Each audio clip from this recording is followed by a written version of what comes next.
പാച്ചൂസ് വ്ലോഗിൻ്റെ പുതിയൊരു വീഡിയോയിലേക്ക് എല്ലാവർക്കും സ്വാഗതം. ഞാനിന്ന് വന്നിട്ടുള്ളത് ഞാൻ കോഴി മുഷ്മൻ ഉണ്ടാക്കിയ ഒരു വീഡിയോ ആയിട്ടാണ്. അപ്പോൾ വീഡിയോ കണ്ട് ഇഷ്ടമാണെങ്കിൽ ചാനൽ സബ്സ്ക്രൈബ് ചെയ്യാതെ കാണുന്നെങ്കിൽ ഒന്ന് സബ്സ്ക്രൈബ് ചെയ്തേക്കുക. അതേപോലെ തന്നെ ലൈക്ക് ചെയ്യുക, ഷെയർ ചെയ്യുക, കമൻറ്റ് ചെയ്യുക. വീഡിയോ എങ്ങനെയുണ്ടെന്നൊന്ന് നോക്കിയാലോ? ഓക്കെ.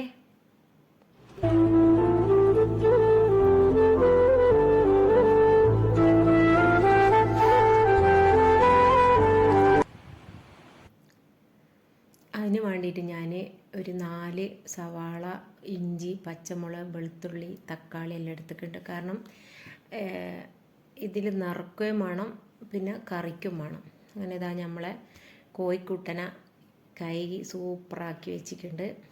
പാവം, ഒരു ജീവിയോട് ഇത്രയും ക്രൂരത വേണ്ടായിരുന്നു എന്നൊന്നും ഇനി പറയാൻ നിൽക്കരുത് കേട്ടോ. ഞാനും അത് പലവട്ടം ആലോചിച്ചൊരു കാര്യമാണ്.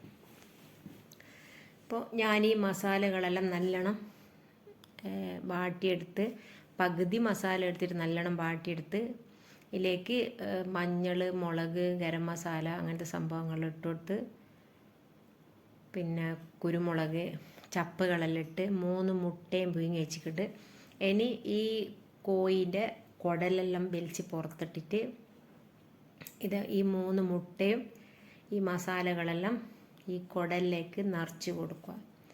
എന്നിട്ട് നല്ലോണം തുന്നി സെറ്റാക്കണം. ഇത് ഞാൻ ആദ്യമായിട്ട് ചെയ്യുന്നൊരു സംഭവമാണ്, എന്നാൽ ഇനി അവസാനമായിട്ടും ചെയ്യുന്നൊരു സംഭവമാണ്. കാരണം ഇനി ഞാൻ ചെയ്യൂല. ഇതൊരു എന്താ പറയുക, ക്രൂരത എന്നെല്ലാം പറയുന്നില്ല, അതുപോലെ എനിക്ക് തോന്നിയത്. പക്ഷേങ്കിൽ ഞാൻ ഒരു പ്രാവശ്യം എനിക്ക് കോഴി മുഷ്മ ഉണ്ടാക്കണമെന്ന് ഭയങ്കര ഒരു ആഗ്രഹം ഉണ്ടായിരുന്നു. നാദാവരത്തിൻ്റെ സ്പെഷ്യൽ എന്ന് പറഞ്ഞാൽ ഇത് കഴിച്ചിട്ടാ വേറെ ഒന്നുള്ളൂ പണ്ട് കാലത്ത്. ഇപ്പം അല്ലേ, ഇപ്പം നമ്മളൊന്ന് ഉണ്ടാക്കി നോക്കിയില്ലേ, മോശമല്ലേ? അങ്ങനെ ഒന്ന് ഉണ്ടാക്കി നോക്കിയതാ, പക്ഷെ ഞാൻ പെട്ടുപോയി. ഇനി ഞാൻ ഉണ്ടാക്കില്ല. അങ്ങനെ നമ്മൾ ഇതെല്ലാം ഭാരി കുടലിലേക്ക് നിറച്ച്, അതിൻ്റെ മോളുണ്ട് ഇത് സ്റ്റിച്ച് ചെയ്യുന്ന. ഇനി വേറൊരു കാര്യമുണ്ട്, കുടൽ റെഡിയാക്കുന്ന സമയത്ത് കുറച്ച് എന്തായിപ്പോയിക്ക്, കൂടിപ്പോയിക്ക്, തുന്നിയിട്ട് കിട്ടുന്നില്ല.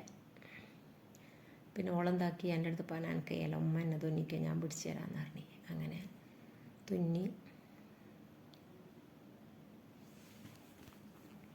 ഇനി ആരും പൊങ്കാല ഇടാനൊന്നും വരണ്ട, എനിക്ക് വേറൊന്നും പണിയില്ലേ, എന്തിനായി കോഴിനോട് ഇങ്ങനെ ചെയ്യുന്നതെന്നൊന്നും പറയണ്ട. ഇവിടെ നാദാവരത്ത് പണ്ട് കാലത്തെല്ലാം എല്ലാവരും ഉണ്ടാക്കുന്നൊരു സംഭവമാണ് ഇത്. എനിക്ക് തോന്നുന്നു ഇപ്പോൾ ഉണ്ടാക്കണ്ടെന്ന്. ഇപ്പം അങ്ങനെ കിടന്ന് കിട്ടുന്നില്ല, തിന്നാൻ കിട്ടുന്നില്ല. അങ്ങനെ ഇതിനെ തുന്നിപ്പിടിപ്പിച്ച് എല്ലാം സെറ്റാക്കി 3 മുട്ട പുഴുങ്ങിയത് വെച്ച് കൊടുത്തേക്ക്, പിന്നെ ബാക്കി മസാല എല്ലാം വെച്ച് കൊടുത്തേക്ക്, പിന്നെ എന്നിട്ടാണ് തുന്നി റെഡിയാക്കുന്നത്.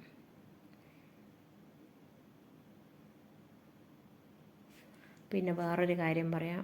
ഇന്ന് എൻ്റെ വീട്ടിലുള്ള എൻ്റെ ഏട്ടത്തി, അനിയത്തി, ഓലെല്ലാം കെട്ടിയന്മാർ, മക്കളില്ല, മക്കൾ ഒരാളതാളും, എൻ്റെ ആങ്ങളുടെ ഉള്ള ഏട്ടത്തി എല്ലാവരും ഇന്ന് ഉംറക്ക് പോയിട്ടുണ്ട്. ഇന്ന് ഉച്ചക്കാ ഫ്ലൈറ്റ്, ഉച്ചക്കാ പോയത്, രാത്രിക്കാ ഫ്ലൈറ്റ്. എല്ലാവരും പ്രത്യേകം ദുആയിൽ ഉൾപ്പെടുത്തണം. പിന്നെ ബുദ്ധിമുട്ടൊന്നും ഇല്ലാണ്ട് പോയി തിരിച്ച് വന്ന് നമ്മളടുത്ത് എത്താൻ വേണ്ടിയിട്ട് 3 ആൾ പോയത്. അങ്ങനെ നമ്മൾ കോഴിയിലേക്ക് തന്നെ തിരിച്ചു വരും അല്ലേ. അങ്ങനെ കോഴി തുന്നി സെറ്റാക്കുകയെല്ലാം ചെയ്ത് ഇനി ഇതിൻ്റെ മസാല ഉണ്ടാക്കുന്നുണ്ട്. അങ്ങനെ പാവം അതിനാട കിടത്തി. ഈ ബാക്കിയുള്ള ഈ മസാലകളെല്ലാം നല്ലോണം വാട്ടിയെടുത്ത് അതിൽ ആദ്യം ഇട്ട അതെല്ലാം തന്നെ കുരുമുളക്, മറ്റേ ഗരം മസാല, അങ്ങനെ ഇങ്ങനെയെല്ലാം ആക്കി നല്ലോണം വെന്ത് വന്നേരം തേങ്ങ വറുത്തരച്ചിട്ട് നല്ലോണം അതും കൂടെ അതിൻ്റെ മേലെ ഒഴിച്ചു കൊടുത്ത്. സംഭവം സൂപ്പറാണ്. ചാനയ്ക്ക് ഇങ്ങനത്തെ കടുങ്കൈ ചെയ്യാൻ തന്നെ കൊണ്ട് പറ്റൂലേ. അങ്ങനെ നമ്മളെ കറി ഇവിടെ റെഡി ആയിട്ടുണ്ട്. സൂപ്പർ സാധനം. പൊറോട്ടക്കെല്ലാം നല്ല രസമുണ്ടായിരുന്നു.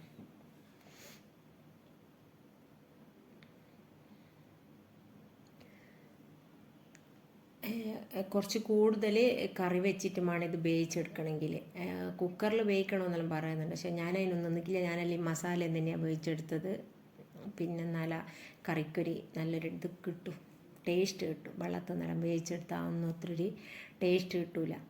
അങ്ങനെ ഞാനിത് വലിയൊരു തളുവയിലേക്ക് കോരിയിട്ട് ഇതിൻ്റെ കൂടെ കഴിക്കുന്നതെന്ന് വെച്ചാൽ പത്തിലുണ്ട്, പൊറോട്ട ഉണ്ട്, മയോണീസ് സംഭവങ്ങളുണ്ട്. ഇത് ശരിക്കും പറഞ്ഞാൽ നോമ്പിനുണ്ടാക്കിയ സംഭവമാണ്. പക്ഷേ വീഡിയോ എടുത്ത് ഗാലറിയിലാടുണ്ടേനും. ഇപ്പോഴാണ് ഇത് കാണുന്നത്. ആ നോമ്പിനൊന്നും പിന്നെ ലാസ്റ്റൊന്നും വീഡിയോ ഒന്നും ഇട്ടില്ലല്ലോ. അപ്പം നമ്മളിത് എല്ലാവരും തട്ടി വിടുന്നുണ്ട്. അപ്പം എൻ്റെ വീഡിയോ ഇഷ്ടമായിട്ടുണ്ടാവുമെന്ന് വിചാരിക്കുന്നു. ഇഷ്ടമായാൽ ലൈക്ക് ചെയ്യുക, ഷെയർ ചെയ്യുക, സബ്സ്ക്രൈബ്, സപ്പോർട്ട് ചെയ്യുക. എൻ്റെ വിജയം എന്ന് പറയുന്നത് നിങ്ങളെ ഓരോരുത്തരുടെയും കൈ